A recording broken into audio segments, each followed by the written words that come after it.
So what on earth has the Red Queen saying to Alice? In my kingdom, you have to run as fast as you can just to stay in the same place. Got to do with Ted Hughes' Snowdrop?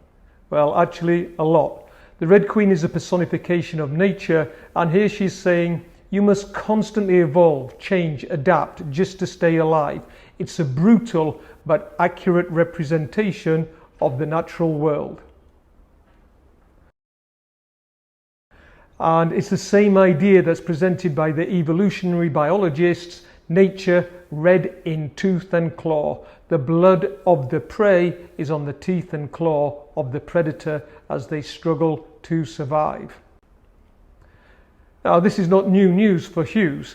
You know, we've seen him celebrate apex predators in the Jaguar and Hawk Roosting.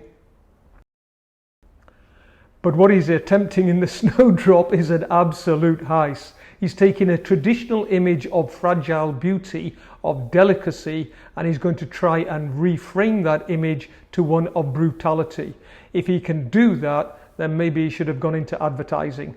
Let's take a look if he is successful. So the key thing that you start with is the title.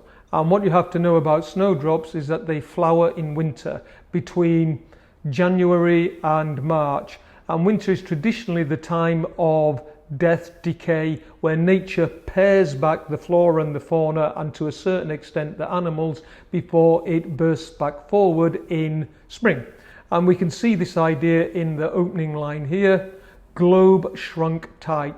3 stressed monosyllables, and it's on a macrocosmic level. The globe is contracting. Life is getting restrained, restricted, it's drawing in, it's shrinking tight. And what's it shrinking tight around?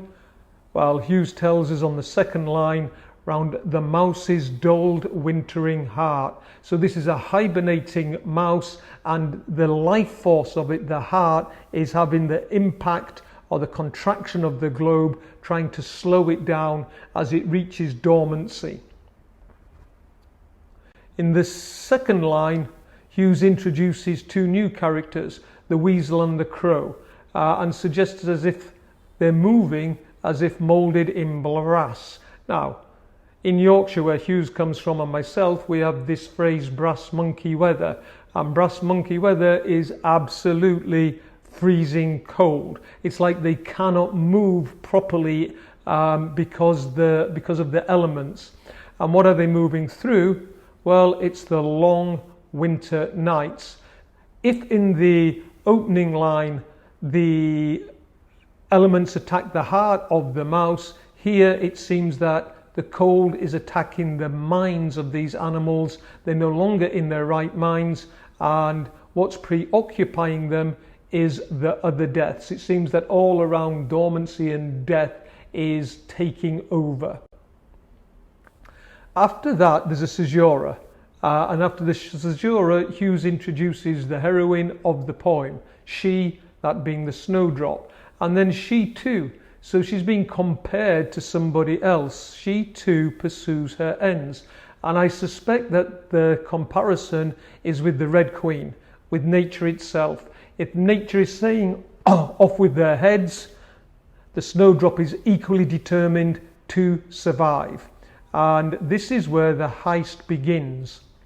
Brutal. So this image of fragility is now reframed by Hughes as an image of brutality. Brutal coming from the word brute, a strong animal. So there's a strong sense of animal strength in this delicate flower that's going to make it survive. And to an extent, this is a double heist, because not only is the flower brutal, but the stars, another traditional image of hope, of light in the night sky, and beauty, is now recast through the simile as brutal also. I was confused to decide what could be brutal about the stars, but I could only imagine that what Hughes is trying to say is that in the cold, lonely universe, the dark expanse, these still manage to survive and shed their light. And in the final line of that verse, we get another reference to metal, except this time it's not the brass of the weasel and crow that's slowing them down. It's head heavy as metal. Metal head or petal head here. It's almost like she's wearing some form of armour, and that armour is protecting her against the elements and helping this Snowdrop to survive. So what you've got to decide on in these 8 lines is, has Hughes successfully recast the traditional image of beauty in the Snowdrop to one of brutality? Personally, I think he's done a reasonable job, and I imagine it's a fairly accurate job biologically speaking.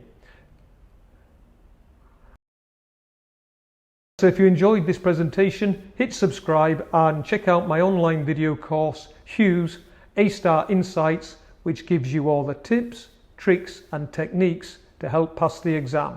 Link in the description box below. Ta-ta for now.